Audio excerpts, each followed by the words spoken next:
और हमारी कौम की तो ये हालत है। अभी ऐसा भी नहीं है कि साहब टाइम बहुत हो गया या मतलब सोने का वक्त बहुत ज्यादा हो गया, आप सोना ही। अगर यहीं पे कव्वाली का प्रोग्राम होता, चाहे कब्रों के ऊपर होता, कब्रिस्तान में होता, किसी की छाती पे होता, कहीं भी होता, तो यहाँ पे हजारों लोग नजर आते। ऐसा है। और हमारी कौम की हालत ये हो गई है, अल्लाह माफ करे, अल्लाह रहम फरमाए। यार हम खुद अजाब को दावत देते हैं, हम खुद मुश्किलात को दावत देते हैं। ये कौम अपने इमाम को महीने में 20-25 हजार रुपया तनख्वाह नहीं दे सकती, और ये कौम हर साल कव्वालों को 8 से 10 लाख रुपया देती है। किसी बस्ती में 5 लाख रुपया दिया जाता है, किसी बस्ती में 8 से 10 लाख से ऊपर खर्च किया जाता है। वो कव्वाल कि जिन्हें वुजू का तरीका भी नहीं आता, वो कव्वाल के जिनके मुंह से बदबू मारती हो, वो कव्वाल कि जिनको मौला अली का नाम लेने का हक, वो कव्वाल कि जिनके कपड़ों से बदबू आती हो, जिन्हें न नमाज से मतलब हो, न रोजे से मतलब हो, न कुरान से मतलब है, न हदीस से मतलब है, ये हमारी कौम उन कव्वालों पर लाखों रुपया खर्च करती है। खुदा के अजाब को दावत नहीं दे रहे हम, खुदा को नाराज नहीं कर रहे हम, और हालात ये हैं जो जितना बड़ा हरामी, जो जितना बड़ा छिनरा, उतना बड़ा कव्वाल। ऐसा है कि? और हकीकत ये है कि आज के दौर में मज़ाराते औलिया पर भी तमाशा करने लगे हैं लोग। कब मुकाबला करने के लिए लेडीज कव्वाल भी आती है और मर्द कव्वाल भी आता, और ऐसे अशार, ऐसे कलाम, ऐसी बातें की जाती हैं कि जिनको सुन करके शर्म महसूस होती है। लेकिन यही कौम चंदा देने में भी आगे नजर आती है, यही कौम उस महफिल को सजाने में भी आगे नजर आती है, यही कौम उसमें पैसा बर्बाद करने में आगे खड़ी हुई नजर आती है। और इसी कौम से अगर कहा जाए कि ये तुम 8 से 10 लाख रुपया, 15 लाख रुपया साल में कव्वालों पे, भांड कव्वालों पे खर्च करते हो, जाहिलों पे खर्च करते हो, इस पैसे से कोई कॉलेज बना दो, कोई स्कूल बना दो, कोई मदरसा बना दो। अरे उन मदरसों में, उन कॉलेजेस में, उन स्कूल्स में तुम्हारे बच्चे पढ़ करके तुम्हारी भी किस्मत को बदलेंगे, तुम्हारी आने वाली नस्लों को सुधारेंगे। आज कव्वालियों के नाम पे खुल्लम खुल्ला गुंडागर्दी होती है। मैं कहूंगा मुसलमानों, बदलो अपने आप को, बदलो अपने आप को। मैं बहुत अच्छे से जानता हूं इस एरिया को, इस पूरे खित्ते को। हालत ये हो गई, साहिब मजार का भी खौफ नहीं, अल्लाह का डर नहीं। मजार शरीफ के अतराफ में गंदी बातें की जाती हैं, मुकाबले किए जाते हैं। और मुझे आज इस बात को कहने में बहुत अफसोस होता है कि ये मुरादाबाद जिगर मुरादाबादी की जमीन है। इस मुरादाबाद को सदरुल्लाह फाजिल मुरादाबादी के नाम से जाना गया, इस मुरादाबाद को सैयद किफायत अली काफी मुरादाबादी के नाम से जाना गया।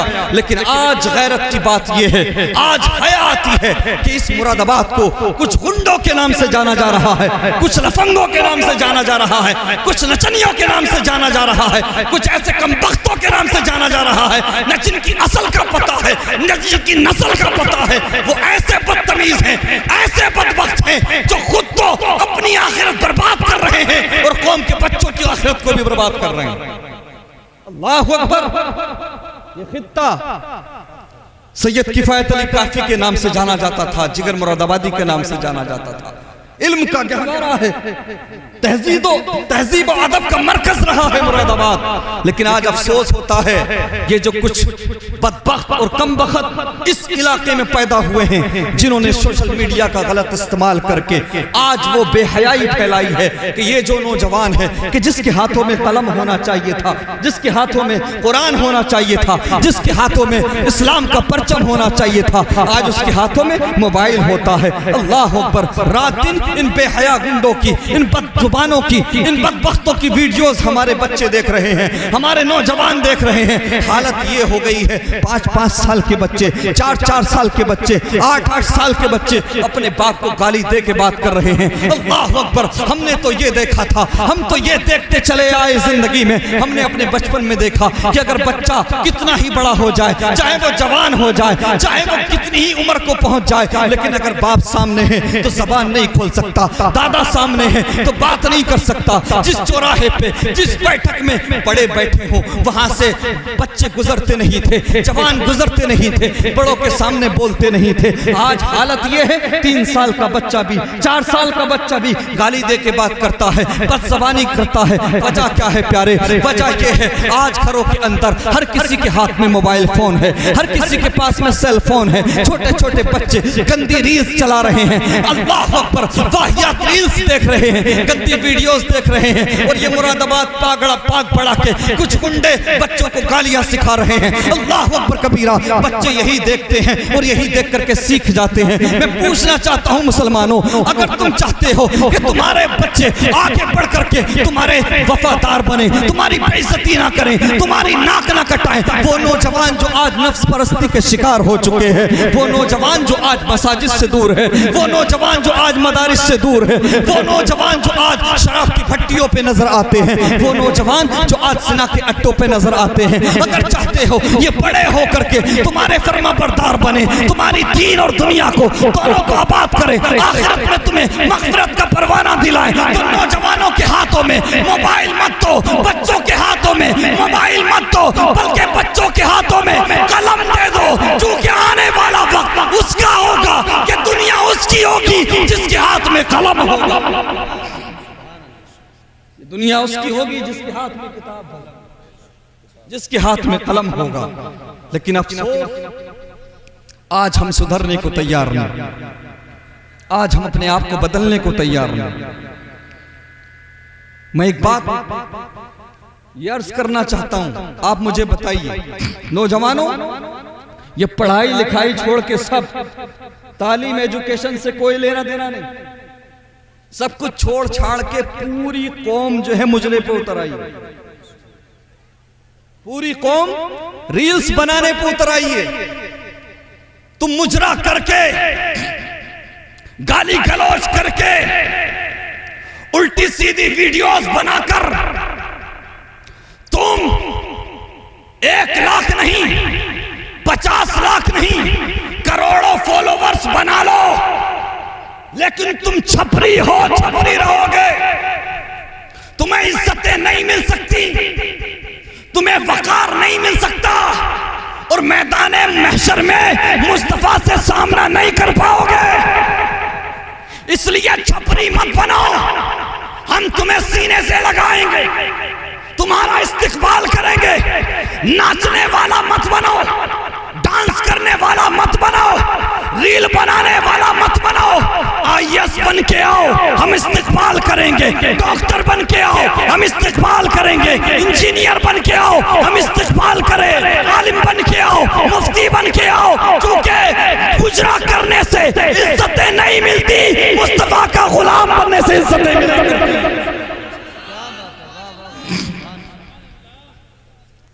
मेरे मुस्तफ़ा करीम सल्लल्लाहु अलैहि वसल्लम के प्यारे दीवानों, नौजवानों, ये दिल की आह आपके सामने रखने लगा हूं। आज अल्लामा साहब उलमा इकराम की तवज्जो चाहूंगा। आज एक बात कोरोना रोया जाता है कि हजारों लाखों मुस्लिम बच्चे इर्तिदाद का शिकार हो गए। ये मेरे सब अपने बैठे हैं, खैरियत, अल्लाह अकबर। हजारों लाखों मुस्लिम बेटियां इर्तिदाद का शिकार हो गई। क्यों हो गई साहब? क्यों हो गई? बेटियां पहले भी थी, लड़कियां पहले भी थी। क्या आपने कभी सुना था कि किसी मुस्लिम लड़की ने किसी गैर के साथ कोर्ट मैरिज किया? मैंने तो अपने बचपन में कभी नहीं सुना। 2, 4, 5 साल में कोई एक केस हो जाए तो हो जाए, लेकिन आज 1-2 केस नहीं है, लाखों की तादाद है। वजह क्या है? रीजन क्या है? अरे बेटियां तो पहले भी थी, लड़कियां पहले भी थी, आज ऐसा क्यों हो रहा है? तो इसका एक बुनियादी जो रीजन है, इसकी बुनियादी वजह यह है कि हमने अपने बचपन में देखा, जब फजर की नमाज पढ़ के निकलते थे ना, तो किसी घर से कुरान पढ़ने की आवाज आती थी, किसी घर में बेटियां सलाम पढ़ती थी, किसी घर से नाते मुस्तफा पढ़ने की आवाज आती थी। माजरत के साथ आज कोई भी नमाज पढ़ के निकल जाओ तो घरों के अंदर से कुरान पढ़ने की आवाजें नहीं आती, सलाम पढ़ने की आवाजें नहीं आती, नाते मुस्तफा पढ़ने की आवाजें नहीं आती। आवाजें आती हैं तो सीरियल्स चलाने की आवाजें आती हैं, आवाजें आती हैं तो गानों की आवाजें आती हैं, आवाजें आती हैं तो रील्स चलाने की आवाजें आती हैं। अल्लाह अकबर। पहले बेटियां घरों के अंदर कुरान पढ़ती थी, नमाज पढ़ती थी, इस्लाम को सीखती थी, वज़ीर आज़म की जिंदगी को पढ़ा करती थी, उनकी करामतें सुना करती थी। बेटियां जानती थी कि चाहे दो जोड़े की जगह एक जोड़े में जिंदगी गुजरे, अरे दो रोटी की जगह एक रोटी में गुजारा कर लेंगे, चाहे गर्दन चली जाए लेकिन मुस्तफा का दिया हुआ ईमान। बेटियां जानती हैं इस्लाम की इंपॉर्टेंस क्या, इस्लाम की ईमान की अहमियत क्या। अब क्या जानेंगी, क्या है ईमान, क्या है सैयदा फातिमा कौन है, सैयदा सब्र क्या है, इन्हें क्या पता होगा। हमने इनको माहौल दिया इस्लाम, हमने इनको दीन का कल्चर दिया, हमारे घरों के अंदर इस्लामी कल्चर है। बोलो ईमानदारी के साथ। आज लोग बात करते हैं फला प्रोडक्ट का बायकॉट करो, फला प्रोडक्ट का बायकॉट करो। मैं कहता हूं प्रोडक्ट्स का बायकॉट बाद में करना, थम्स अप और कोका कोला का बायकॉट बाद में करना। पहले अपने घरों के अंदर से अंग्रेजों की तहजीब को निकाल के फेंक दो, अपने घरों से मगरबी कल्चर को निकाल दो। कसम खुदा की तुम्हारी बेटियां भी महफूज हो जाएंगी, बेटे भी महफूज हो जाएंगे। अल्लाहु अकबर। ईमानदारी के साथ बताओ यार, आज लोग कहते हैं इतना जुल्म हो रहा है मुसलमानों पर, कोई सलाहुद्दीन अय्यूबी का गुलाम नहीं आता, कोई मोहम्मद बिन कासिम का जानशीन क्यों नहीं आता। इंतहा है जुल्म की, फिर कोई क्यों नहीं आता, अल्लाह की तरफ से मदद क्यों नहीं आती। मुसलमानों मुजरा करने वालों के घरों में सलाहुद्दीन अय्यूबी पैदा नहीं होता, नाच गाना करने वालों के घरों में कोई मोहम्मद बिन कासिम नहीं आता। क्या तुम्हें नहीं पता, क्या तुम नहीं जानते कि अगर बाप नमाजी हो और माँ कुरान पढ़ने वाली हो तो बेटा माँ के पेट से 16-17 पारों का हाफिज बनकर गौसे आज़म पैदा होगा। अगर माँ कुरान पढ़ने वाली हो तो बेटा साबिर कलियरी पैदा होगा, माँ कुरान पढ़ने वाली हो तो बेटा निजामुद्दीन पैदा होता है, बेटा आला हजरत इमाम अहमद रजा खान पैदा होता है। आज भी अगर घरों के अंदर कुरान पढ़ने का माहौल कायम किया जाए, नमाज पढ़ने का माहौल बनाया जाए, तो मोइनुद्दीन तो नहीं लेकिन गुलाम मोइनुद्दीन जरूर पैदा हो सकता है। मेरे मुस्तफ़ा करीम सल्लल्लाहु अलैहि वसल्लम के प्यारे दीवानों, अपने किरदार को बदलो, अपने अखलाक को बदलो। ये इसलिए महफिलें सजाई जाती हैं ताकि जो बुराइयां फैल चुकी इनको रोका जा सके।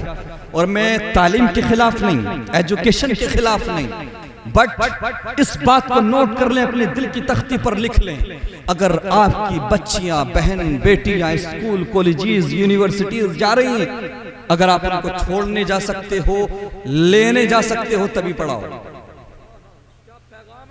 ठीक है। अगर छोड़ने जा सकते हो, मदरसा भी इंक्लूड है इसमें, हाँ मदरसा भी, मदरसे में पढ़ती हो लड़की, स्कूल में पढ़ती हो, कॉलेज में पढ़ती हो, यूनिवर्सिटी में पढ़ती हो, अगर लेने जा सकते हो और छोड़ने जा सकते हो तब पढ़ाओ, वरना घर में बिठा लो।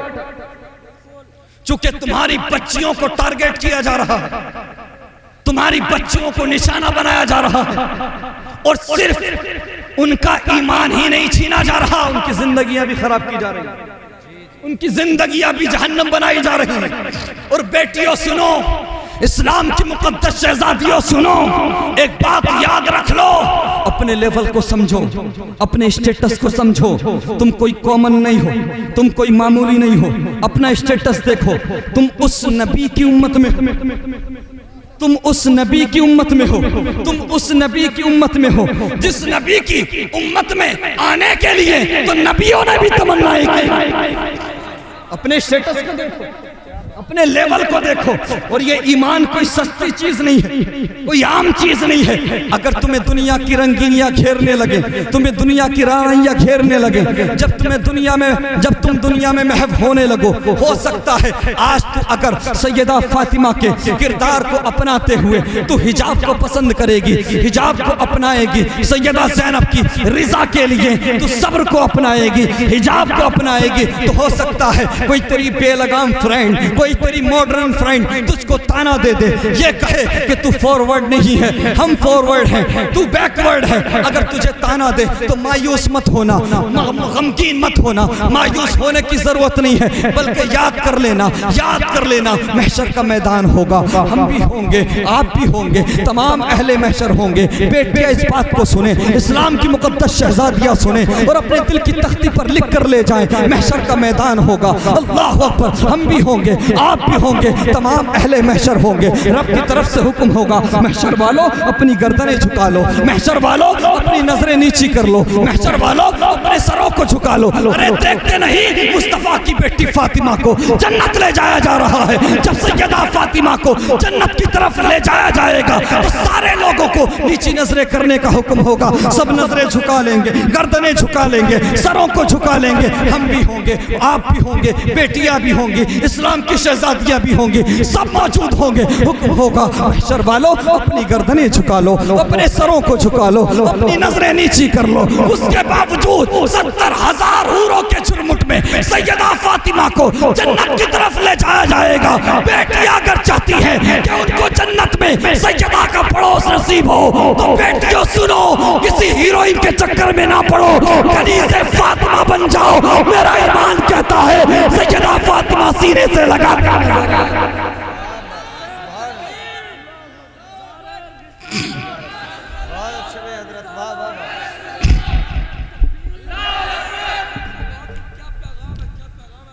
तुम दुनिया में किसी हीरोइन को फॉलो करने नहीं आई हो, तुम सैयदा फातिमा की कनीज बनने आई, तुम सैयदा ज़ैनब की कनीज बनने। जी क्या पैगाम है हजरत, बहुत खूब। तुम्हारा मकसद किसी टिकटॉकर को राजी करना नहीं, किसी एक्ट्रेस को फॉलो करना नहीं। अच्छा एक बात बताओ, तुम किसी भी एक्टर या एक्ट्रेस को फॉलो करोगे, क्या वो तुम्हें जानता है? नहीं। क्या तुम्हें वो पहचानता है? प्यार उससे करो ना जो तुम्हारे दिलों का हाल भी जानता है। मोहब्बत उससे करो जी जो तुम्हारी शहर रग से करीब है। आए हाय क्या बात है। और ये जो नौजवान बैठे हैं ये भी कान खोल कर सुने जी, ये मत समझना कि लड़कियों की बात हो रही है, हमारी बात नहीं हो रही जी। बात तुम्हारी भी होगी। जी जी 5 वक्त का 5 मिनट का टाइम मस्जिद जाने के लिए नहीं। जी हक है हजरत। और रात के 2-2 बजे तक ये बेहुदा नौजवान चाय की टपरियों पर पड़े रहते हैं। 10 मिनट का टाइम कुरान पढ़ने के लिए नहीं। साल भर में एक महफिल सजा ली जाए हनीफ भाई तो उसमें आने के लिए तैयार नहीं है ये नौजवान। अल्लाह अल्लाह, ऐसा है कि नहीं? और रोजाना देखो रात के 2-2 बजे तक नालियों पर पड़ा हुआ पबजी खेल रहा है, मोबाइल चला रहा है, उल्टी सीधी हरकतें कर रहा है, मच्छर अलग काट रहे हैं। नौजवानों अपनी जिंदगी बर्बाद मत करो जी। अपनी जिंदगियों के साथ साथ आखिरत को दांव पे मत लगाओ। यार तुम तो वो नौजवान थे जी कि तुम्हारा नाम सुनकर के लोग यार जो गलत होते थे वो गलत काम छोड़ दिया करते थे। हाय हाय हाय, वो रास्ते महफूज हो जाते थे। हक है हजरत। जिन रास्तों से मुस्लिम जवानों के गुजरने की बात होती थी, अल्लाहु अकबर। और आज हमारे अपने रास्ते हमसे महफूज नहीं। आज गैरों की बात छोड़िए, हमारे हालात ऐसे हो गए, हम इतने बेहिस हो चुके, इतने बेगैरत हो चुके कि हमने गुनाह को गुनाह समझना छोड़ दिया, अल्लाह अल्लाह, बुरे कामों को बुरा काम समझना छोड़ दिया। ये आजकल का नौजवान अपने गुनाहों को फख्र के साथ चौराहे पे खड़े होके बताता है। जी यही बात हजरत, बिल्कुल फख्र के साथ खड़े होकर बताता है, अरे मैंने तो ऐसा कर दिया, मैंने तो वैसा कर दिया। अपने गुनाहों को जाहिर करने वालों, शराब पीकर अकड़ कर चलने वालों, सूद लेकर सूद देकर अकड़ के चलने वालों, मस्जिदों को वीरान करने वालों, ये मत समझना तेरी ताकत का कमाल है। अल्लाह, ये मत समझना कि तू सलामत है तो तेरे पैसे का कमाल है, जी जी, तेरी शोहरत का कमाल है। नहीं, पहले अंबिया की उम्मतों का हाल देख। जी जी, अगर कोई रात के अंधेरे में, ए बच्चों बेटा चुप हो जाओ थोड़ी देर के लिए, बस थोड़ी देर हो जाओ, हाँ फिर उसके बाद आप बोलते रहना, पूरी रात बोलना, पूरा दिन बोलना, बस थोड़ी देर चुप जाओ। अगर कोई रात के अंधेरे में चोरी करता था तो कुदरती तौर पे उसके माथे पे चोर लिख दिया जाता था।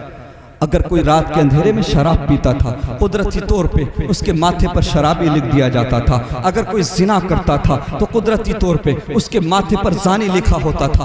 दुनिया जान लेती थी, दुनिया पढ़ लेती थी, लोग जान जाते थे इसने चोरी की है, इसने शराब पी है, इसने जिना किया है, इसने सूद लिया है, इसने सूद दिया है। अल्लाह अकबर कबीरा। और हालात ये थे जैसे कि मौलाना इम्तियाज बरकाती साहब फरमा रहे थे, अगर अल्लाह के अहकाम को ना माना जाता था, फरामीन पर अमल नहीं किया जाता था, तो किसी कौम पर पत्थरों की बारिश हो गई, किसी कौम के लोगों को सुअर बना दिया गया, बंदर बना दिया गया। उठाओ कुरान, पढ़ो बनी इसराइल की तारीख को, एक एक दिन के अंदर 10-10 हजार यहूदियों को सुअर बनाया गया, 70,000 यहूदियों को बंदर बनाया गया। अल्लाह अकबर। अल्लाह की नाफरमानी की जाती थी, अल्लाह के अहकाम को नहीं माना जाता था, अल्लाह को नाराज किया जाता था, तो या तो बंदर बना दिया जाता था, सुअर बना दिया जाता था, या पत्थरों की बरसात हो जाती थी, जमीन में धसा दिया जाता था। मुझे बताओ कौन सा गुनाह नहीं कर रहे हमारे नौजवान, कौन सी खताएं नहीं कर रहे हमारे मुसलमान। शराब की भट्टियों पे सबसे ज्यादा मुसलमान नजर आते हैं, जिना के अड्डों पे सबसे ज्यादा मुसलमान नजर आते हैं, अल्लाह अकबर, जुए के अड्डों पे सबसे ज्यादा मुसलमान नजर आते हैं। लेकिन इसके बावजूद तेरे मेरे गुनाहों को माथे पर नहीं लिखा जा रहा, मेरे गुनाहों की वजह से जमीन में धसाया नहीं जा रहा है। तो ये तेरी ताकत का कमाल नहीं है, ये तेरे पैसे का कमाल नहीं है, ये फकत मदीने वाले मुस्तफा का सदका। अल्लाह अल्लाह, बहुत खूब, क्या पैगाम है, क्या पैगाम है हजरत, बहुत खूब। अगर तेरे मेरे गुनाहों को छुपाया जा रहा है, तेरी मेरी खताओं को छुपाया जा रहा है, तो ये तेरी ताकत का कमाल नहीं, तेरे पैसे का कमाल नहीं, तेरी दौलत का कमाल नहीं, ये फकत आमिना के लाल का सदका है। परवरदिगार ने वादा लिया है, महबूब तुम इनके दरमियान हो, इसलिए हम इन पर कोई सख्त अजाब नहीं भेजेंगे। अल्लाह अकबर कबीरा। मैं बात कर रहा था नौजवानों की, मैं बात कर रहा था इन लोगों की। आज मस्जिदें हमारी वीरान है, मदारिस हमारे वीरान है। अल्लाह अकबर कबीरा। आज इमाम साहब किसी से कहने लगे, मोहतरम आपका कारोबार अच्छा चल रहा है, बिजनेस अच्छा चल रहा है, एक काम क्या करो यार, मस्जिद में भी आ जाया करो, नमाज भी पढ़ लिया करो, कुरान भी पढ़ लिया करो। तो जिसने 10-50 लाख रुपया कमा लिया वो खुद को बैरिस्टर समझता है, खुद को बहुत बड़ा बिजनेसमैन समझता है, खुद को बहुत बड़ा अक्लमंद समझता है, और कहता है यार मौलवी क्या जाने स्टेटस क्या होता है, मौलवी क्या जाने लेवल क्या होता है, मौलवियों का तो 10-15 हजार में काम चल जाता है। मैं इतना बड़ा कारोबार चला रहा हूँ, इतना बड़ा बिजनेस संभाल रहा हूँ, अगर 5 वक्त की नमाज पढ़ने मस्जिद में आऊंगा तो मेरा कारोबार कौन संभालेगा? ऐसा है क्या? जी बिल्कुल, एक्सक्यूज किया जाता है, रीजन दिया जाता है, और खुद को बैरिस्टर समझा जाता है। और 10-50 लाख रुपया कमाने वाले आज खाल से बाहर नजर आते हैं, और लोगों के सामने ये जाहिर करते कि हमसे ज्यादा बिजी तो कोई है ही नहीं।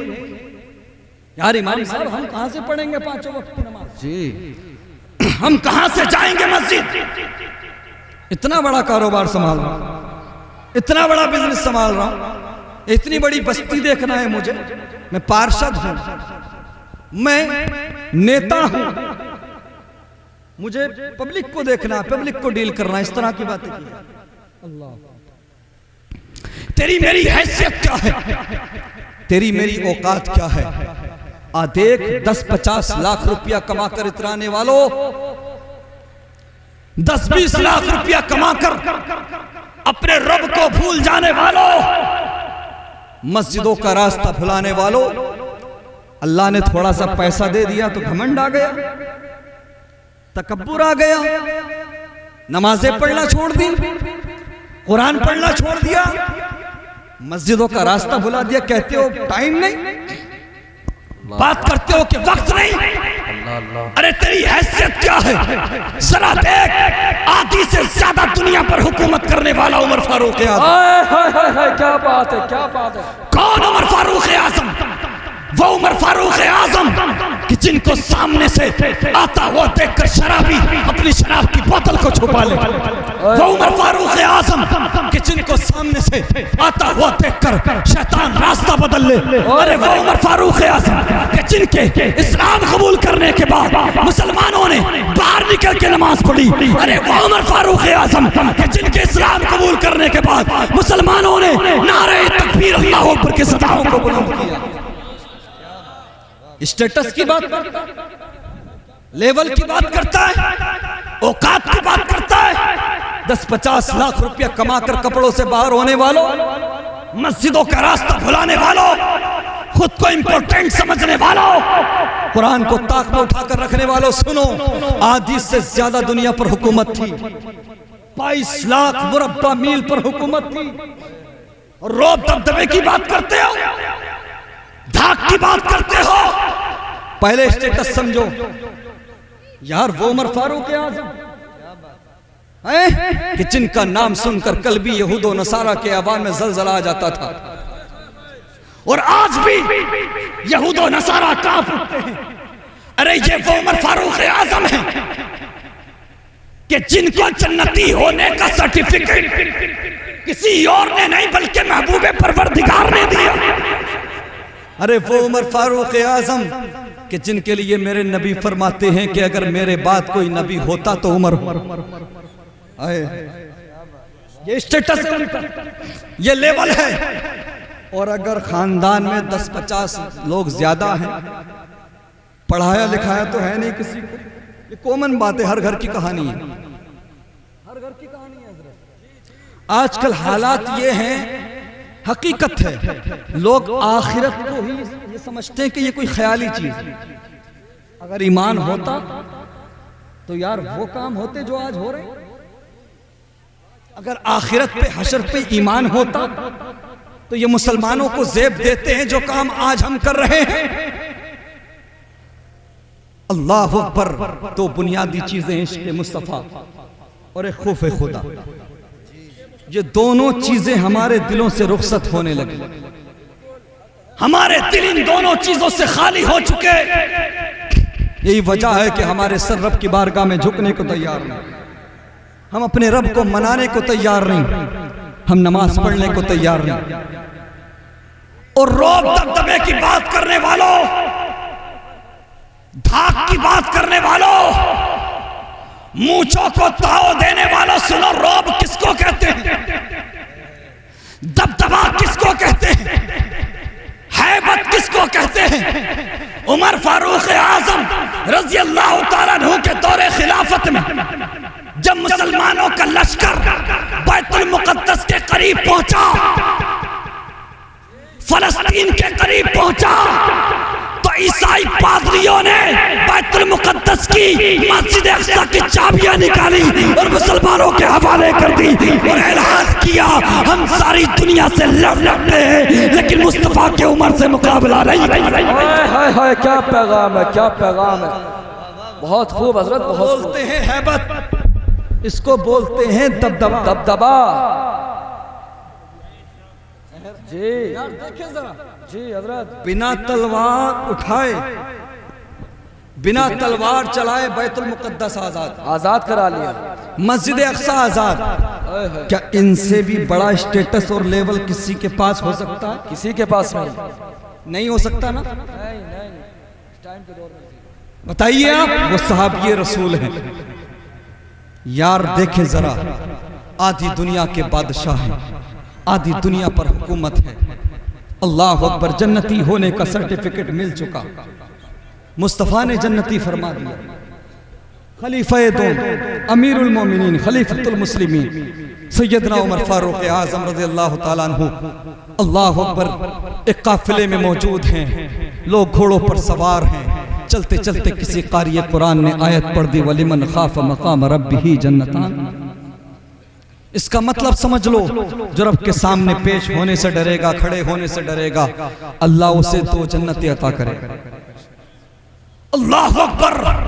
हम देखें, हम गुनाह पर गुनाह करते हैं, खता करते हैं, हम उल्टे सीधे काम करते हैं, लेकिन हमारे दिल लरजते नहीं, हमारे कदम मस्जिद की तरफ उठने को तैयार नहीं, हमारी आंखों में आंसू आने को तैयार नहीं, खौफ खुदा से एक भी कतरा हमारा गिरने को तैयार नहीं। हजरत उमर फारूक आज़म काफिले में मौजूद हैं। चलते चलते किसी कारी कुरान ने आयत पढ़ दी, वलिमन खाफ मकाम रब्बिही जन्नतान। उमर फारूक आज़म ने जैसे ही इस आयत को सुना, चीख निकली, बेहोश होकर जमीन पर गिर पड़े। सफर को मुलतवी कर दिया गया, लोग उठाकर घर लेकर आए। लोग आते और कहते, उमर तुम तो तंदुरुस्त थे, सेहतयाब थे, तुम्हें क्या हुआ है? ए उमर किसी अच्छे हकीम को दिखा दो, ए उमर किसी अच्छे तबीब को दिखा दो।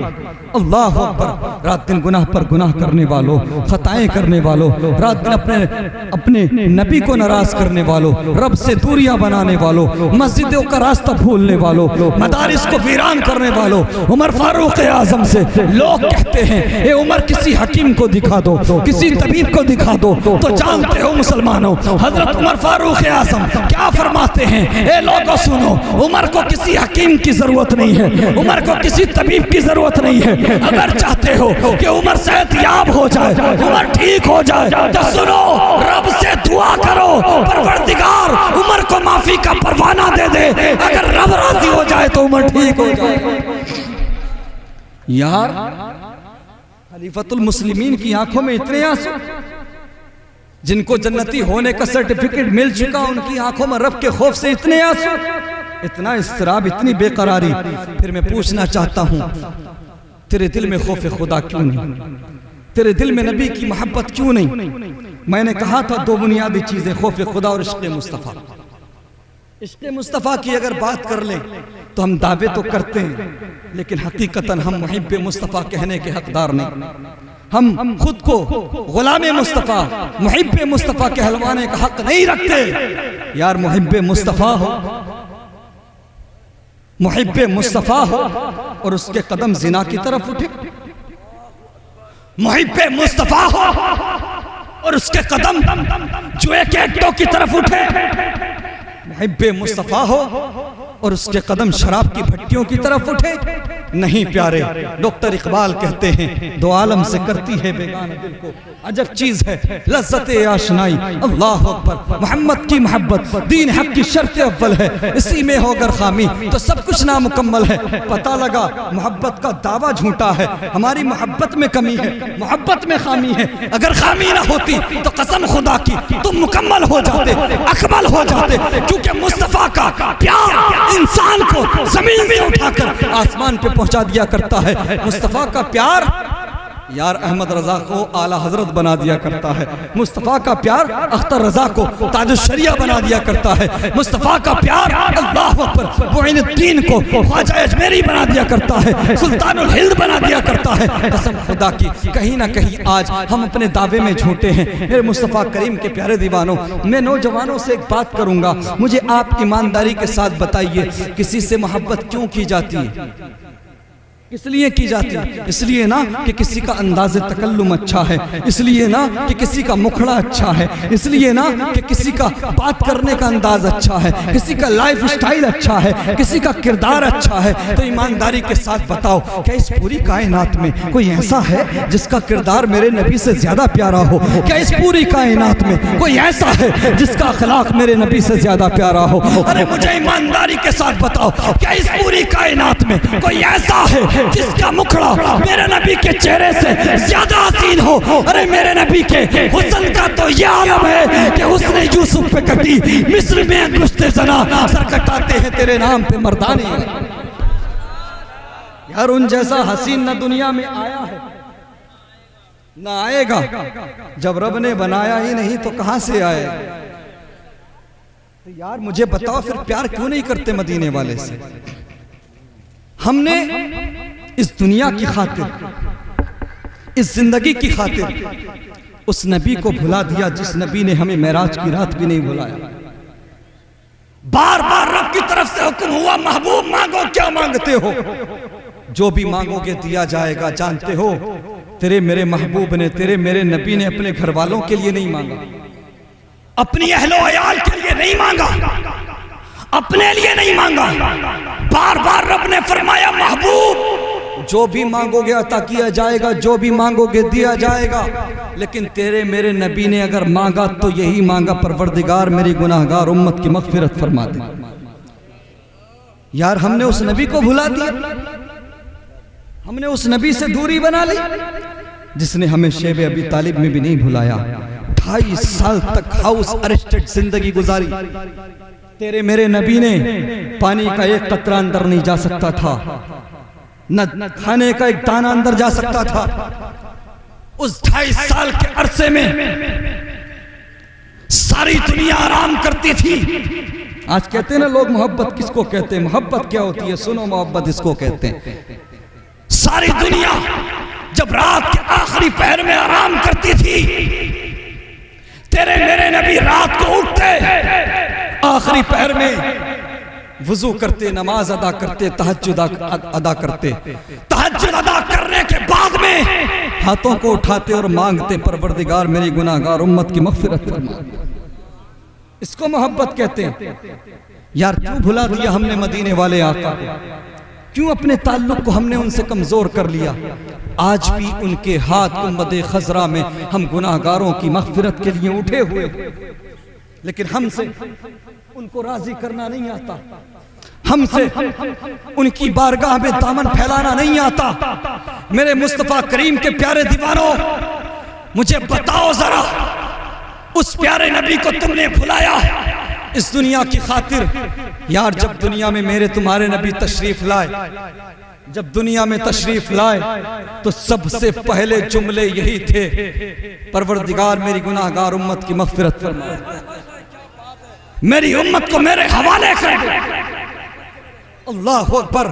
यार क्यों प्यार नहीं करते उस मदीने वाले से?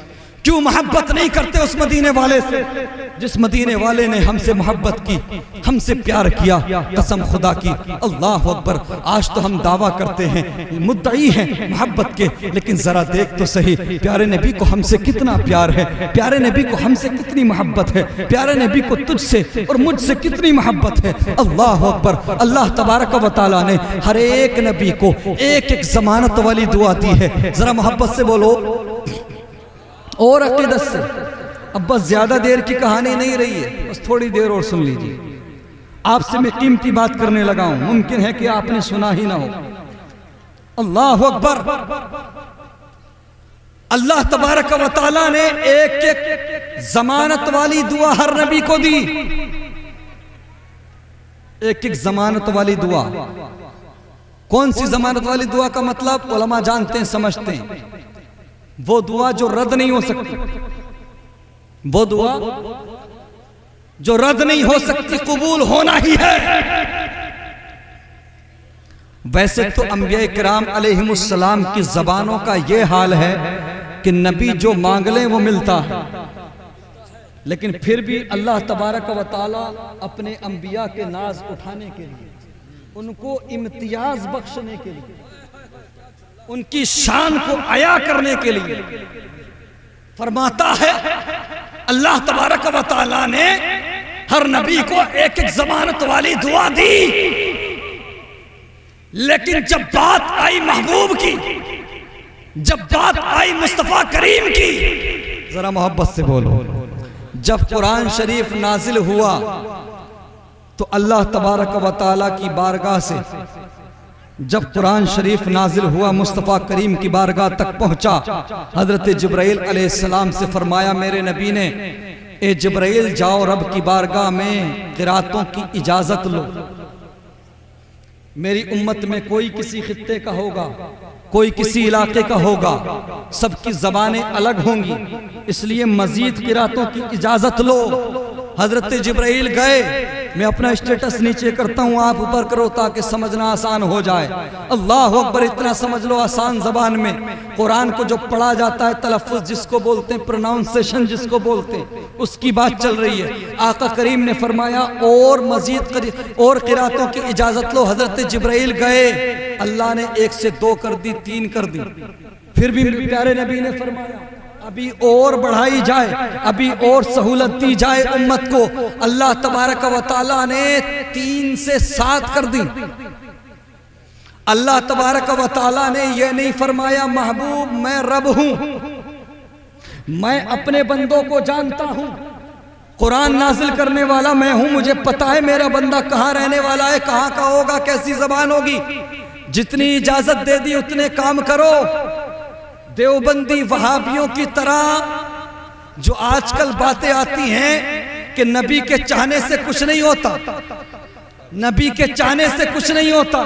अरे सुनो, अल्लाह ने यह नहीं फरमाया कि मैं रब हूं, तुम नबी हो, मेरे बंदे हो, जितना दे रहा हूं उतना रखो। बल्कि रब फरमाता है महबूब तुमने तो 3 बार जिब्राइल को भेजा, और मैं 3 क़िरातों की इजाजत नहीं बल्कि 7 क़िरातों की इजाजत देता। और जानते हो फरमाता है रब महबूब तुम्हें खुश होकर के इनाम देता हूं। आए है कौन सा इनाम? सबको एक एक जमानत वाली दुआ दी है, सबको एक एक जमानत वाली दुआ है। तुम्हें 3 जमानत वाली दुआएं देता हूं मोहब्बत से। 3 वो दुआएं कि जो भी मांगोगे कबूल होंगी। ये सब नौजवानों ने, अहले सुन्नत ने इस महफिल को सजाया है।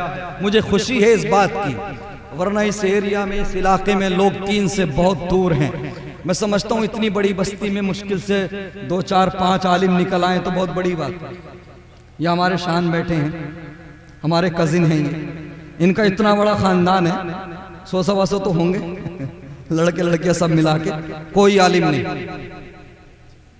है, कोई कारी नहीं, कोई हाफिज नहीं। लेकिन मैं आपको मुबारकबाद पेश करता हूं। आपको मैं मुबारकबाद इसलिए पेश कर रहा हूं कि आप इन महफिलों को सजा रहे हो। इंशाअल्लाह धीरे धीरे वो वक्त भी आएगा कि इस बस्ती में आलिम भी बनेंगे, मुफ्ती भी बनेंगे। बोलो इंशाअल्लाह। अल्लाह तबारक व तआला से दुआ, अल्लाह इस महफिल को कबूल फरमाए और हम सब की निजात का जरिया बने। अल्लाह ने 3 जमानत वाली दुआ अपने महबूब को दी। अब बात तेरी मेरी चलने लगी है, अब बात उम्मतियों की आ गई है। आए हाय, हजरत इब्राहिम अलैहिस्सलाम को मिली एक जमानत वाली दुआ, हाथों को उठाया, अर्ज किया परवरदिगार मेरी नस्ल में अंबिया और रसूल को भेज, मेरी नस्ल में महबूब को भेज दे। अल्लाह ने कबूल कर ली। हजरत सुलेमान अलैहिस्सलाम ने दुआ मांगी, मुझे ऐसी बादशाहत अता कर दे कि मेरी तरह किसी की बादशाहत ना हो। अल्लाह ने कबूल कर ली। चरिंदों परिंदों, इंसानों, जिन्नात, हैवानात, हर एक पर आपकी हुकूमत रही। अल्लाह अकबर। जमानत वाली दुआ मांगी, कबूल हो गई। हजरत नूह अलैहिस्सलाम को मिली, दुआ मांगी, कुफ्फार और मुशरिकीन से निजात के लिए हाथों को उठाया। अल्लाह ने तूफान नूह को भेज दिया, दुआ कबूल हो गई। एक एक जमानत वाली दुआ मिली थी, मांग ली। तेरे मेरे नबी को एक नहीं मिली, हमारे प्यारे नबी को एक दुआ नहीं 3 दुआएं मिली थी। मौका था, मौका था, हाथों को उठा देते, हाथों को उठा देते। मैं क्या अर्ज करने लगा हूं, मैं क्या बात करने लगा हूं, मैं क्या बोलने लगा हूं। मौका था, 3 दुआएं मिली थी, वो दुआएं जो रद्द नहीं होंगी। मौका था, हाथों को उठा देते और अर्ज करते परवरदिगार तूने मुझे 3 जमानत वाली दुआएं दी हैं, मैं हाथों को उठाता हूं, मैं तुझसे पहली दुआ मांगता हूं, मेरे बेटे हुसैन को करबला से बचा। मौका था, मौका था, हाथों को उठा लेते, हाथों को उठा लेते अल्लाहु अकबर, जमानत वाली 3 दुआएं हैं। हाथों को उठाते अर्ज करते, परवरदिगार मेरे हुसैन को करबला से बचा ले, अब्बास के बाजुओं को कटने से बचा ले, कासिम बिन हसन के शबाब को लुटने से बचा ले। लेकिन नहीं प्यारे, तेरे मेरे नबी ने हाथों को उठाया, हुसैन के लिए दुआ नहीं मांगी, अली अकबर के लिए नहीं, अली असगर के लिए नहीं, हाथों को उठा करके दुआ मांगी। तो ये मांगी, परवरदिगार मेरी गुनाहगार उम्मत की मग़फ़िरत फरमा। अल्लाह अकबर। यार फिर मैं पूछता हूं, क्यों प्यार ना करते मदीने वाले से, क्यों मोहब्बत नहीं करते मदीने वाले से? अल्लाह अकबर। अब आप समझते होंगे कि 3 में से एक दुआ मांग ली। जरा देखें हमारा ताल्लुक कितना है मदीने वाले से, हम कितनी मोहब्बत करते हैं मदीने वाले आका से। अल्लाह अकबर। हमारे नबी तो हमारी शहरत से करीब, हमारी जानों से भी ज्यादा करीब है। हम क्या करते हैं उनको राजी करने के लिए, उनको खुश करने के लिए हमने क्या किया जिंदगी में? अल्लाह अकबर। जरा देख हमारे नबी हमसे कितना प्यार करते हैं। 3 में से 2 दुआएं बची, कितनी? जरा मोहब्बत से बोलो। एक उम्मत के लिए मांग ली तो दूसरी सैयदा ज़ैनब के लिए मांग लेते। सैयदा फातिमा ने सूखे पत्ते खाए, सूखे पत्ते खाए सैयदा फातिमा ने, उन अय्याम के लिए दुआ मांग लेते। इमाम हसन को जहर दिया गया, इमाम हसन के लिए दुआ मांग लेते। लेकिन तेरे मेरे नबी ने फिर से हाथों को उठाया, और हाथों को उठाने के लिए फिर से अपने लिए नहीं, अपनी नस्ल के लिए नहीं, बल्कि फिर से हाथों को उठा करके यही अर्ज किया, परवरदिगार मेरी उम्मत की मग़फ़िरत फरमा दे। अल्लाहु अकबर। उलमाए किराम कलाम करते हैं, पहली दुआ उम्मत के कबाइर गुनाहों से निजात दिलाने के लिए, और दूसरी दुआ उम्मत के सगाइर गुनाहों से मग़फ़िरत कराने के लिए। अल्लाहु अकबर। 3 जमानत वाली दुआएं मिली, 3 में से 2 उम्मत पे कुर्बान कर दी। अब कितनी बची? बस एक बची। बात इख्तिताम की तरफ है, कंक्लूजन की तरफ है, कंप्लीट होने को है। बस थोड़ी देर सर से लेकर पैर तक कान बन जाइए और सुन लीजिए। यार कौन सा वक्त आएगा जब हम अपने रिश्ते को मुस्तफ़ा करीम से मजबूत करेंगे? कौन सा वक्त आएगा जब हम अपने प्यारे नबी सल्लल्लाहु अलैहि वसल्लम से मोहब्बत करेंगे? वो वक्त कब आएगा जब हम अपनी खाली मस्जिदों को आबाद करेंगे? वो वक्त कब आएगा जब हम अपने अइम्मा इकराम, उलमा इकराम की इज्जत करेंगे? वो वक्त कब आएगा जब हम अपने मदारिस को आबाद करेंगे? वो वक्त कब आएगा कि जब हम इस्लाम के सच्चे सिपाही बनेंगे? वो वक्त कब आएगा कि जब हम अपनी पेशानियों को सजदे के लिए तैयार करेंगे? मेरे मुस्तफ़ा करीम सल्लल्लाहु अलैहि वसल्लम के प्यारे दीवानों, जरा मुझे बताओ, क्या और कोई भी है जो तुम्हें सहारा दे सके मरने के बाद? क्या कोई है जो तुम्हें मैदान महशर में बचा सके? फकत इतना सबब है इनकाते बज़्म महशर का कि उनकी शान महबूबी दिखाई जाने वाली है। अल्लाह अकबर। मेरे मुस्तफ़ा करीम के प्यारे दीवानों, मैदान महशर में भी अगर कुछ काम आएगा तो मदीने वाले मुस्तफ़ा का प्यार काम आएगा, मदीने वाले मुस्तफ़ा की मोहब्बत काम आएगी। अल्लाह अकबर। इसीलिए तो बरेली से नजरिया मिलता है, आज ले उनकी पनाह, आज मदद मांग उनसे, कल ना मानेंगे क़यामत में अगर मान गया। अल्लाह अकबर। अब तीसरी दुआ बची है। सहाबा इकराम अर्ज करते हैं, या रसूल अल्लाह 3 जमानत वाली दुआएं मिली थी, 3 में से आप 2 उम्मत के लिए मांग चुके, या रसूल अल्लाह तीसरी दुआ का क्या करेंगे? जरा मोहब्बत से बोलो यार, तीसरी दुआ का क्या करेंगे? तो आका करीम फरमाते हैं, तीसरी दुआ आखिरत के लिए मुअख्खर कर ली, महशर के लिए बचा ली। किस लिए? कोई मैदान महशर में हौज़े कौसर भी तो पुकारेगा, कोई जहन्नम की तरफ जाते हुए पुकारेगा, कोई मीज़ान अमल पे पुकारेगा। अल्लाह अकबर। या रसूल अल्लाह तीसरी दुआ आका फरमाते मुअख्खर कर ली। किस लिए? फरमाते हैं अपनी उम्मत को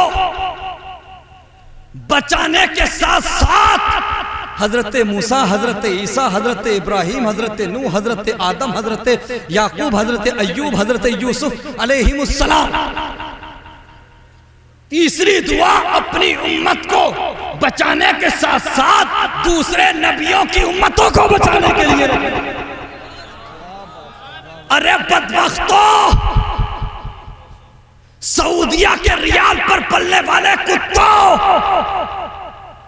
बड़े बड़े निशान लेकर घूमने वालों, ऊंचा पाजामा कर कर चलने वालों, जो कहते हो कि नबी कुछ नहीं दे सकते, नबी के इख्तियारात पर हमला करने वालों, कहते हो न कि नबी अपनी बेटी फातिमा को मैदान महशर में नहीं बचा। अरे बेगैर तो सुनो, ये वो नबी है, ये हमारे नबी हैं जिन्होंने दूसरे नबियों की उम्मतों को बचाने का इंतजाम कर रखा है। तो उस नबी के उम्मती क्यों? उनके इख्तियार का आलम यह है, उन्होंने दूसरे नबियों की उम्मतों को बचाने का इंतजाम कर रखा। तो हम घबराएं, हम टेंशन लें, या जो दूसरे नबियों की उम्मतों को बचाएंगे वो हम गुलामों को भी जरूर बचाएंगे। अल्लाह अकबर। अब एक सवाल पैदा होता है, दूसरे नबियों को भी कयामत की होलनाकियों का इल्म था। ये बच्चे बैठे नौजवान, ये चैप्टर ये सुनते ही नहीं है, इन्हें पता ही नहीं है क़यामत, मैदान महशर, है ना, ये सुनते ही नहीं, इन्हें पता ही नहीं। ये तो सोचते हैं ये जिंदगी सब कुछ है, ये दुनिया ही सब कुछ है। नहीं प्यारे, असल चैप्टर तो मरने के बाद शुरू होगा। असल चैप्टर जो खुलेगा मरने के बाद खुलेगा। ये जो क़यामत का, मैदान महशर का कॉन्सेप्ट, आज हमारी नई नस्ल, नौजवान नस्ल इससे बहुत दूर है, ला इल्म है। यही वजह है कि इमाम साहब कितना भी समझाते रहे, इन्हें कोई फर्क नहीं पड़ा। इन्हें क्या पता कि हर एक चीज का हिसाब होना है, ये जानते ही नहीं, सीरियसली लेते ही नहीं। माइंड सेट है कि यार मरने का मरने के बाद देखेंगे, कब्र का कब्र में देखेंगे, हश्र का हश्र में देखेंगे। कहते यार मौलाना सरताज रज़वी साहब, यार जब देखो कब्र की बात, जब देखो हश्र की बात, आए हैं 4 दिन की जिंदगी है, जीने दो, तुम्हारे बाप का क्या ले जाएंगे। यकीनन मौलाना इम्तियाज बरकाती साहब का कोई नुकसान नहीं है, ये उलमाए किराम बैठे, इनका कोई नुकसान नहीं। आप क्या करते हो क्या नहीं करते हो, मुझे कोई फर्क पड़ेगा? मेरा कोई जाती नुकसान फायदा है? इन उलमा का कोई जाती नुकसान फायदा है? ये उलमा आपको इसलिए बताते हैं चीख चीख कर, क्योंकि ये वो जानते हैं जो आप नहीं जानते। दिमाग खराब नहीं है उलमा का, पागल नहीं हो गए, डायरिया नहीं हो गया है हमें, किडनीज हमें भी प्यारी हैं, जिंदगी हम भी लंबी जीना चाहते हैं, लेकिन उसके बावजूद तुमसे अगर बात करते हैं उलमा तो जज्बाती होकर करते इसलिए कि नौजवान वक्त है, अब भी सुधर जा, मुस्तफा करीम के करीब हो जा, आखिरत और मैदान महशर की तैयारी कर ले। कसम खुदा की, जिन दोस्तों के लिए, जिन यारों के लिए, जिन घर वालों के लिए तो रब को नाराज करता है, रब से दूरी बनाता है, तुम मस्जिद के रास्ते को भुला बैठा है। जब तेरी धड़कनें रुकेंगी, जब तेरी सांसें रुकेंगी, कसम खुदा की यही दोस्त होंगे जो कहते थे कि तेरे बगैर दिल नहीं लगता, तेरे बगैर जिंदगी अच्छी नहीं लगती, तेरे लिए गर्दन काट भी लूंगा, तेरे लिए गर्दन कटा भी दूंगा, तेरे लिए मैं मर भी जाऊंगा, तेरे बगैर एक घंटा भी गुजारना मुश्किल हो जाता है। कसम खुदा की, मुझे ईमानदारी के साथ बताओ, 10-15 दोस्त आपस में मोहब्बत करते थे, प्रेम करते थे, रात के 2-2 बजे तक, 3-3 बजे तक, 4-4 बजे तक चाय की टपरियों पे, होटलों पे पड़े रहते थे। उनमें से किसी एक दोस्त का इंतकाल हुआ तो क्या बाकी दोस्तों ने मिलकर यह फैसला किया कि यार ये हमारे बगैर रह नहीं पाता था, हमारे बगैर इसका वक्त नहीं गुजरता था, चलो आज इसकी कब्र में पहली रात है, ये घबराएगा कब्र में, चलो ऐसा करते हैं, आज कब्रिस्तान में रुक जाते हैं, इसकी कब्र पे रुक जाते हैं। नहीं प्यारे, हमने अपनों को सबसे पहले भागते हुए देखा है, हमने अपनों को पहले भागते हुए देखा है। इमाम साहब की तरफ इशारा किया जाता है, इमाम साहब अजान आप पढ़ देना, इमाम साहब कुरान की तिलावत आप कर देना। वो जो कहते थे कि हम तेरे लिए गर्दन काट लेंगे, वो जो कहते थे तेरे लिए गर्दन कटा देंगे, वो जो कहते थे कि तेरे बगैर मर जाएंगे, कसम खुदा की धड़कनें रुकी हैं, सांसें रुकी हैं, सारी दुनिया ने मुंह मोड़ लिया है, सारी दुनिया बेवफा हो गई है। कसम खुदा की वो जो मुद्दई थे, वो जो दावेदार थे, कब्रिस्तान के कोने में खड़े हुए नजर आते हैं, दूर से ये इंतजार करते हैं, यार पता नहीं कितनी देर लगेगी दफन में। कोई कहेगा मुझे मीटिंग में जाना है, कोई कहेगा मुझे ट्रेन पकड़ना है, कोई कहेगा मुझे फ्लाइट पकड़ना है, कोई कहेगा मुझे दुकान पे जाना है। कसम खुदा की धड़कनें चल रही थी तो लगता था हमारी बहुत इंपॉर्टेंस है, हम बहुत अहमियत के हामिल हैं, लगता था हमसे घर चल रहा है, लगता था हमसे परिवार चल रहा है, लगता था हमसे दुनिया चल रही है। अल्लाह अकबर। दीवार में लगी हुई हर ईंट को ये गलत फहमी है कि दीवार उस पर रुकी हुई है। नहीं प्यारे, ये दुनिया का दस्तूर है, जब तक धड़कनें चल रही हैं, जब तक सांसें चल रही हैं, ये दुनिया तुम्हें मानती है, ये दुनिया तुम्हारे आगे पीछे रहती है। लेकिन जैसे ही धड़कनें रुकती हैं, जैसे ही धड़कनें बंद होती हैं, सांसें रुक जाती हैं, ये दुनिया तुम्हें भूल जाया करती है, तुम्हें किस्सा माजी बना दिया जाता है। अल्लाह अकबर। कसम खुदा की वो यार जो कहते थे कि तेरे बगैर मर जाएंगे, वो दोस्त जो कहते थे तेरे बगैर मर जाएंगे, वो घरवाले जो कहते थे हम तेरे बगैर जी नहीं पाएंगे। 40वां मुश्किल से गुजरता है, पैसे को बांट लिया जाता है, जायदाद को बांट लिया जाता है। अल्लाह अकबर कबीरा। वो जो यार थे, वो जो दोस्त थे, वो नए यार बना लेते हैं, नए दोस्त बना लेते हैं। अब जरा सोच, जिनको राजी करने के लिए तूने सूद लिया था, जिनको राजी करने के लिए तूने हराम कमाया था, जिनको राजी करने के लिए तूने मस्जिद का रास्ता भुलाया था, जिनको राजी करने के लिए तूने कुरान को ताक में उठा के रखा था, कसम खुदा की धड़कनों का रुकना हुआ है, सबने मुंह मोड़ लिया है, सब कब्र में दबा करके, मिट्टी के अंदर दबा करके ऐसे भागेंगे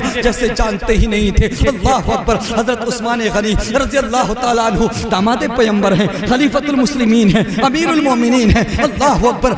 आपके निकाह में मुस्तफ़ा करीम की, प्यारे नबी की 2 बेटियां आईं। अल्लाह अकबर। प्यारे नबी की 2 बेटियों का निकाह हजरत उस्मान गनी से हुआ। खलीफतुल मुस्लिमीन अमीरुल मोमिनीन है, आप कब्रिस्तान में मौजूद हैं। आपके खादिम ने देखा हजरत उस्मान गनी रज़ी अल्लाह तआला अन्हु की आंखों में आंसू हैं, चश्माने मुक़द्दस से आंसू रवा है, चश्माने मुक़द्दस से आंसू जारी है, आंखों में आंसुओं का सैलाब है। खादिम अर्ज करता है हुजूर आप तो खलीफतुल मुस्लिमीन हैं, आप तो अमीरुल मोमिनीन हैं, आप तो दामाद पैगंबर हैं, इतना क्यों रोते हैं, इतने बेकरार क्यों हैं, इतने मुस्तरिफ क्यों हैं, इतने बेचैन क्यों हैं? रात दिन गुनाह पर गुनाह करने वालों, रब को नाराज करने वालों, खताओं पर खताएं करके अपने दिलों को पत्थर बनाने वालों, सुनो हजरत उस्मान गनी फरमाते हैं अल्लाह अकबर, अल्लाह अकबर। सुनो, उससे पहले मैं एक बात कहता चलूं, ये आजकल के जो लोग हैं ये कब्रिस्तान में ना तो दोस्त की बात करेंगे, ना मरने वाले की बात करेंगे। आज कब्रिस्तान में हमने लोगों को वोटों की बात करते देखा है, राजनीति की बात करते देखा है, कारोबार की बात करते देखा है, हमने लोगों को मस्जिदों से लेकर कब्रिस्तान में भी हंसते हुए देखा है। जब तक धड़कनें चल रही थी तब तक तुम्हारी ताकत को भी माना जाता था, तुम्हारी दिलेरी को भी माना जाता था, तुम्हारी धाक की भी चर्चा थी, तुम्हारी हैबत भी थी। लेकिन धड़कनें रुकी हैं, अब कोई पूछने वाला नहीं, कोई पुकारने वाला नहीं, कब्रें अजाब से भरी हैं, कब्रें कीड़ों से भरी हैं। अल्लाह अकबर कबीरा। हजरत उस्मान गनी ज़ारो कतार कब्रिस्तान में खड़े हुए रो रहे हैं। खादिम अर्ज करता है हुजूर आप तो दामाद पैगंबर हैं, इतना क्यों रोते हैं, इतने बेकरार क्यों हैं? तो हजरत उस्मान गनी फरमाते हैं क्या तू नहीं जानता, क्या तुझे पता नहीं है, मेरे नबी ने फरमाया है कब्र आखिरत की मंजिलों में से पहली मंजिल है, जो कब्र में कामयाब हो जाएगा वही आखिरत में कामयाब होगा।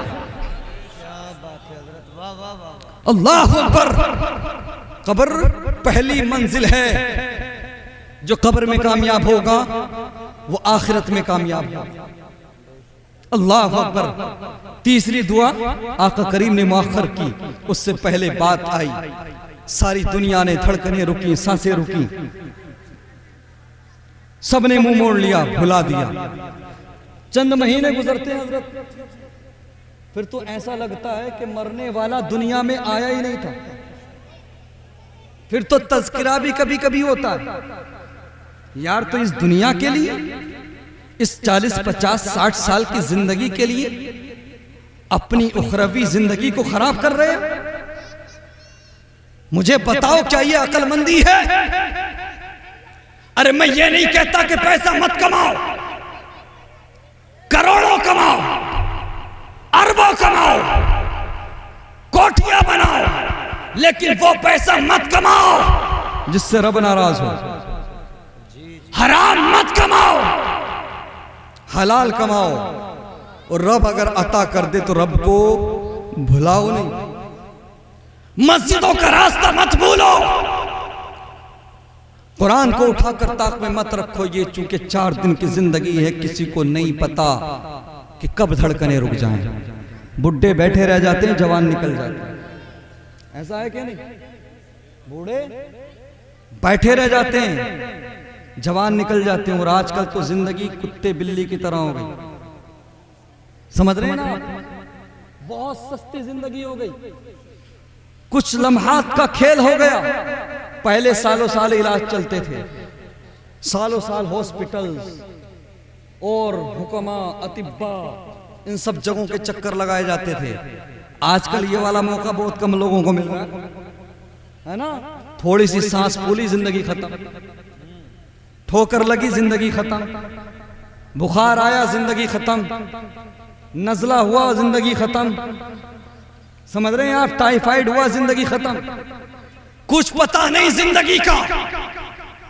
बहुत आएंगे, इधर उधर की बात करके चले जाएंगे। लेकिन अगर मैं आया हूं, ये उलमा आए हैं, तो आपसे वो बात कर रहा हूं मैं इन उलमा के माध्यम से कि अगर आप इस पर अमल कर लें तो मेरा आना भी कामयाब, उलमा का आना भी कामयाब। अल्लाह अकबर। हजरत उस्मान गनी भी रोए, उनकी आंखों में आंसू, लेकिन हमारी आंखों में थोड़ी आ जाएंगे आंसू। हम क्या जाने खौफ खुदा क्या होता है, हम क्या जाने रब के खौफ से आंसू कैसे बहाए जाते हैं, हम क्या जाने मोहब्बत मुस्तफा क्या है, खौफ खुदा क्या है। अल्लाह अकबर। अब अंधेरी कब्र है, कोई पूछने वाला नहीं। वो जो यार थे, रिश्तेदार थे, दोस्त थे, जो कहते थे कि हम तेरे बगैर जी नहीं पाएंगे, ऐसा होता है कि नहीं? बहुत मुद्दई होंगे चारों तरफ, बहुत दावेदार होंगे, हर एक की जिंदगी में होते हैं, लेकिन ऐसा कुछ नहीं है। ये दुनिया कंप्रोमाइज पर चलती है, कंप्रोमाइज पर चलती है। ये दुनिया कंप्रोमाइज करती है, समझौता करके आगे बढ़ती है। कितने ही दावे किए जाएं, कितने ही वादे किए जाएं, लेकिन ये दुनिया धोखा दे जाती है। ये दुनिया कंप्रोमाइज करती है, समझौता करती है। तुम्हारी धड़कनें चल रही हैं, तुमसे कहा जा रहा है कि तुम बहुत कीमती हो, बहुत इंपॉर्टेंट हो हमारे लिए, बहुत खास हो हमारे लिए। तुम दुनिया से गए, तुम दूर हुए, तुम दूर गए और करीब हो गए। ऐसा है कि नहीं? धड़कनें रुकी, यारों ने नए यार बना लिए, दोस्तों ने नए दोस्त बना लिए, घर वालों ने भी माल बांट लिया।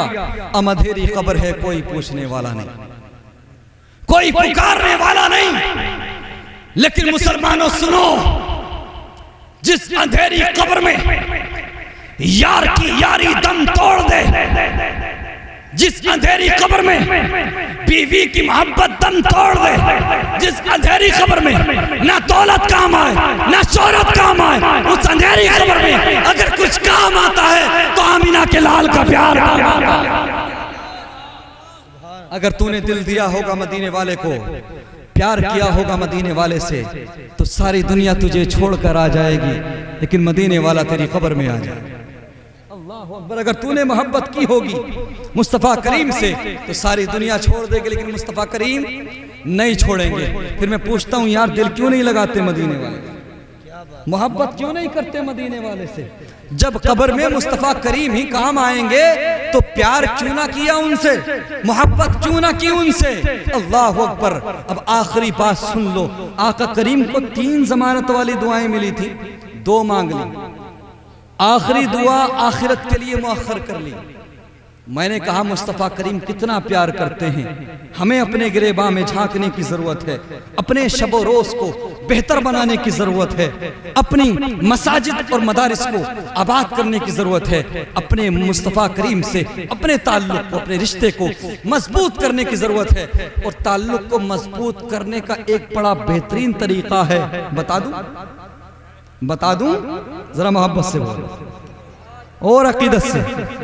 जो भी चाहता है मुस्तफ़ा करीम से उसका ताल्लुक मजबूत हो जाए, मुस्तफ़ा करीम से मोहब्बत का रिश्ता जुड़ जाए, ताल्लुक मजबूत हो जाए, तो तरीका ये है, उठते बैठते चलते फिरते सोने से पहले जागने के बाद दरूद शरीफ पढ़ा करो, सलाम पढ़ा करो। घर में हो तो मुस्तफ़ा जाने रहमत पे लाखों सलाम, शमे बज़ में हिदायत पे लाखों सलाम, और कोई गैब क्या तुमसे निहा हो भला, जब न खुदा ही छुपा तुम पे करोड़ों दरूद। आप दुकान में जाओ तो पढ़ो काबे के बदरुद्दुजा, तुम पे करोड़ों दरूद। तैबा के शम्सुद्दुहा, तुम पे करोड़ों दरूद। जब भी आपको मौका मिले, चलते फिरते जागते उठते बैठते मुस्तफ़ा पर दरूद पढ़ो। अगर कोई खास दरूद पाक याद नहीं तो दरूद इब्राहिमी पढ़ो, वही दरूद शरीफ पढ़ लो जो नमाज में पढ़ी जाती है। वो भी याद नहीं है तो इतना तो पढ़ सकते हो ना, सल्लल्लाहु अलैहि वसल्लम। क्या? सल्लल्लाहु अलैहि वसल्लम याद करेंगे। जो लोग नमाज पढ़ते हैं, कुरान पढ़ते हैं और दरूद शरीफ की कसरत करते हैं, तो उनका रिश्ता इस हद तक मजबूत हो जाता है मदीने वाले आका से कि मदीने वाले फिर इतना करम फरमाते हैं कि अपना दीदार भी अता कर दिया कर।